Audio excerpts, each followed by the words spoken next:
Good day. Since we've unleashed the Diamondback Rattler into the world, I've gotten some requests to fly it with 4-inch drone propellers in the rear to see what happens. If you're not familiar with the Rattler frame, it's a micro Hybrid X HD video capable dual stack frame that as a bonus has the ability to run max 3-inch props up front and 4-inch props in the back. So if this is your first exposure to the Rattler, make sure to check out all of its features and design advantages in this video and also at TMacFPV.com in the pilot's den page. Based on those requests, today I'll be running those 4-inch rear props to see what happens. I'm also going to go a bit further and take this opportunity to run 8 different drone propeller configurations on the Rattler, which vary not only in size, but also in pitch and number of blades. I'll capture at least 7 different parameters for each configuration to help you decide which props may be the best for you. To run these 8 different propeller configurations, I'll be using 2 different sets of motors on the Rattler, the Emax 1408 3600 kV motors and the T-Motor 1507 3800 kV motors.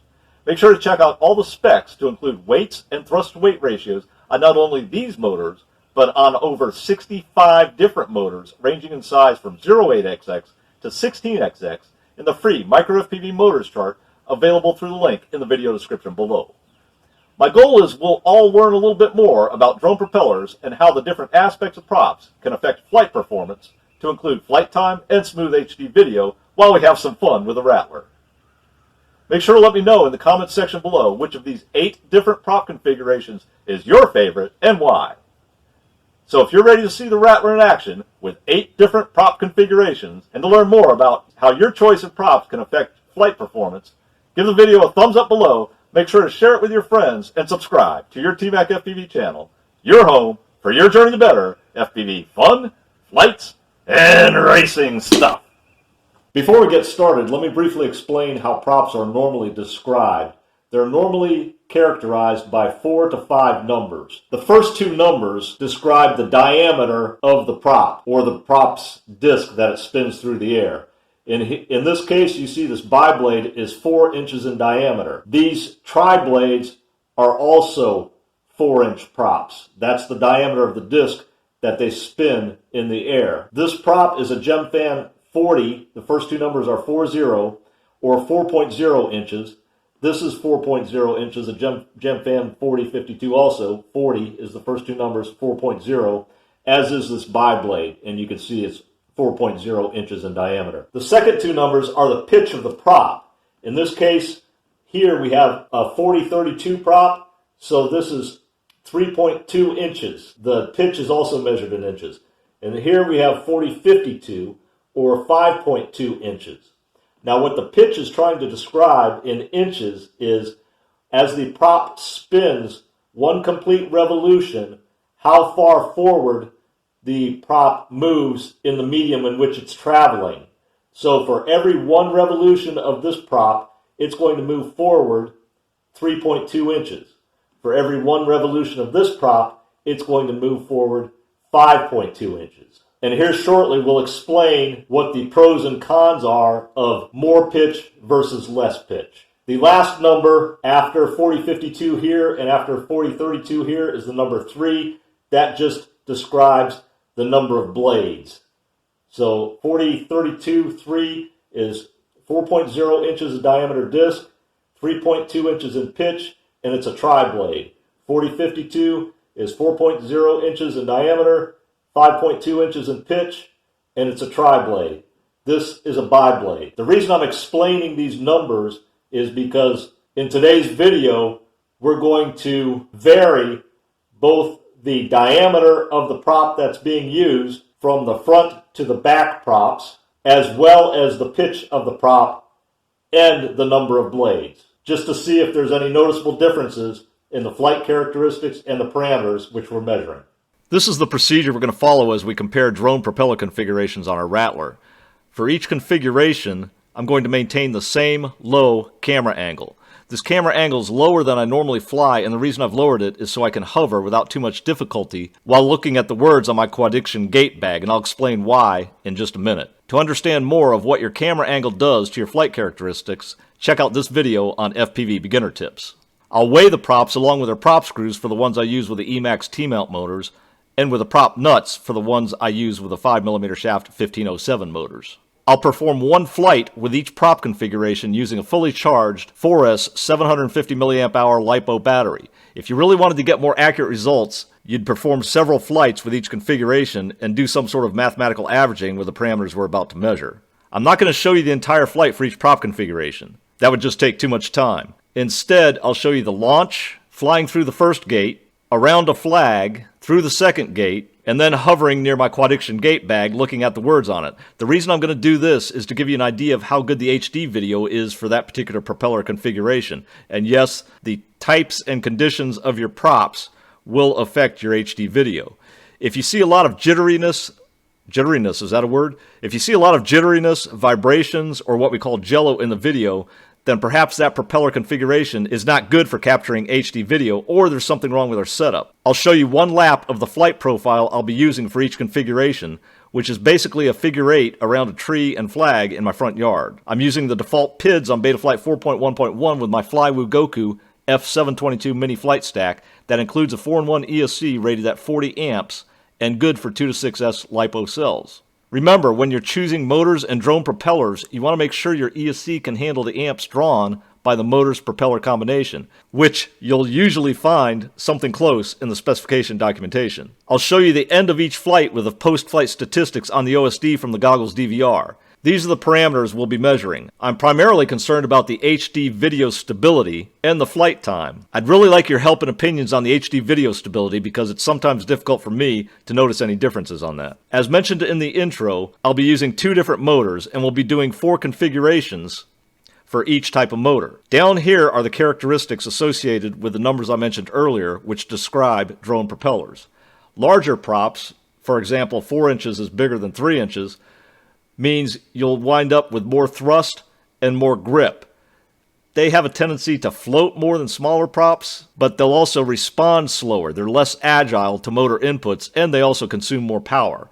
Therefore, smaller props consume less power, have less overall thrust, but do respond faster and are more agile to motor inputs. They have less grip, and they fall more, if you will, than larger props. The higher pitched props will give you more thrust, more top-end speed, but will be less responsive at lower speeds. That's sort of like, a higher pitch is sort of like a higher gear on a bicycle. So if you're in 10th gear on a 10-speed bicycle, sure, you can have high top-end speed, but it's going to be very difficult for you to manipulate that bicycle around a tight corner in a high gear. Whereas less pitch is going to be more responsive at lower speeds, which is going to be like a lower gear on a bicycle. It will give you less thrust and less top-end speed. More blades on a prop, for instance 3 blades instead of 2 blades, will give you more thrust, more grip, they will respond slower to motor inputs, and they do consume more power. These are the parameters we're going to capture for each configuration to see if there's any noticeable difference in flight characteristics from one configuration to another. If you notice anything yourself, please share it with all of us in the comments section below. The data we use to fill out each of these charts will be from the post-flight statistics I show from the OSD and the goggles DVR for that propeller configuration's flight. I'm going to do one propeller configuration after another sequentially. If you want to see a side-by-side comparison, all you need to do is open another window on your computer and go to the portion of the flight you're interested in, such as by the Quadiction bag, for each configuration you're comparing. Alright, let's get started with our first configuration where we'll be using the Emax 1408 3600 kV motors along with the headquarters prop T3x3x3s up front and also in back. The second flight will have the T3x3x3 props up front, but will change to the headquarters prop T4-inch props, 2.5-inch pitch, bi-blades, and so on. Alright, let's get started. When I weigh the props, I'm going to do them 2 at a time along with their associated prop screws if they're T-mount or prop nuts. So we're going to start with the headquarters prop T3x3x3.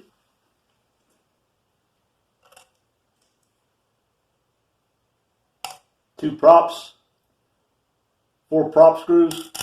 That comes in at 4 grams.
All right, now we're moving to the headquarters prop, 4-inch bi-blade, 2.5 pitch. Two of these with their associated T-mount screws come in at 4 grams.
Okay, these are the headquarters T 3x3x2 props. We're going to stick these up front.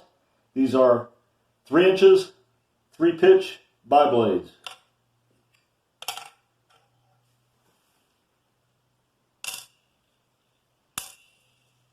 Three grams.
All right, these are the GemFan Flash 3052x3s, which we're going to use up front.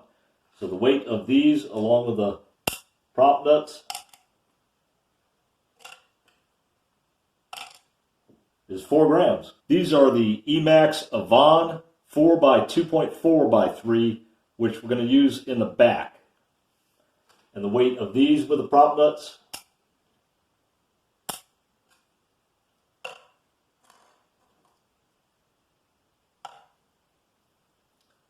6 grams.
Okay, these are the Gemfan 4032 by 3s.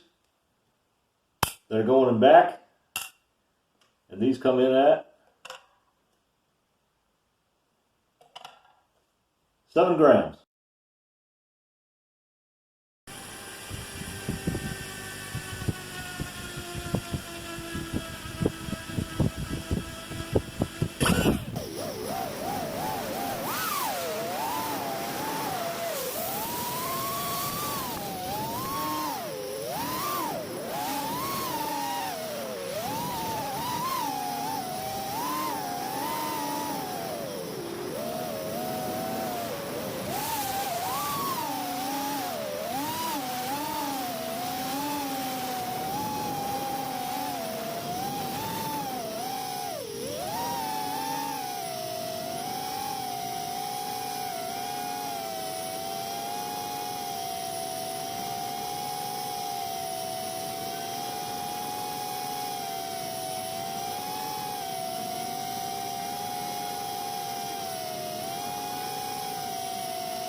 All right, these are the headquarter props, 4 by 4.3 by 3.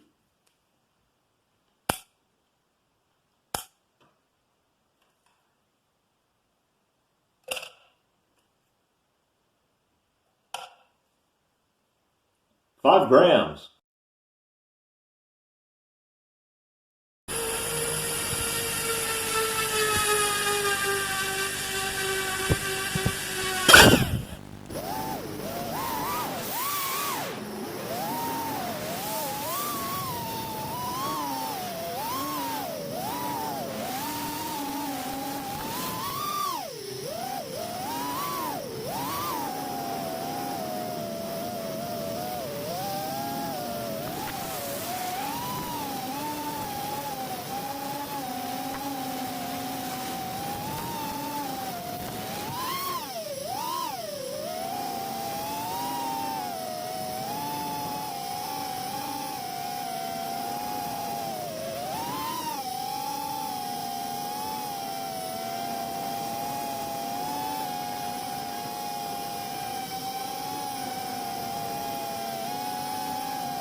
All right, these are Gemfan 4052 by 3s, and they weigh in at, with the prop nuts,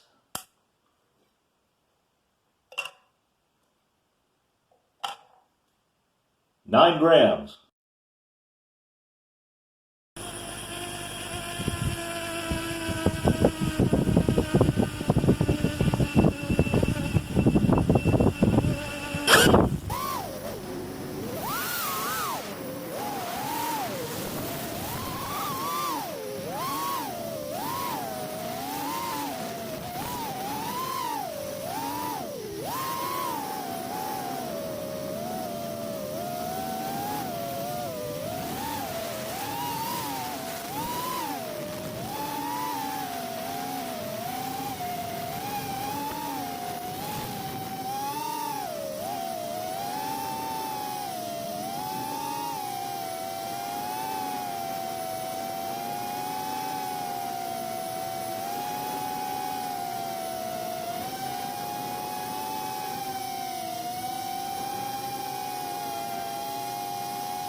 So that's the Rattler in action, using 8 different prop configurations.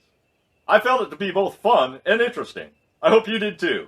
Let me know in the comments below which prop configuration you like best and which you'd use on your Diamondback Rattler. For more FPV fun stuff, make sure to subscribe, hit that notification bell, and if you're interested in starting your journey to better FPV, head on over to the TMacFPV.com site for more free resources and to check out the Fast Track FPV course, Your Clear Flight Path to FPV Fun. Thanks for your time. I'll see you next video. Clear skies, friend.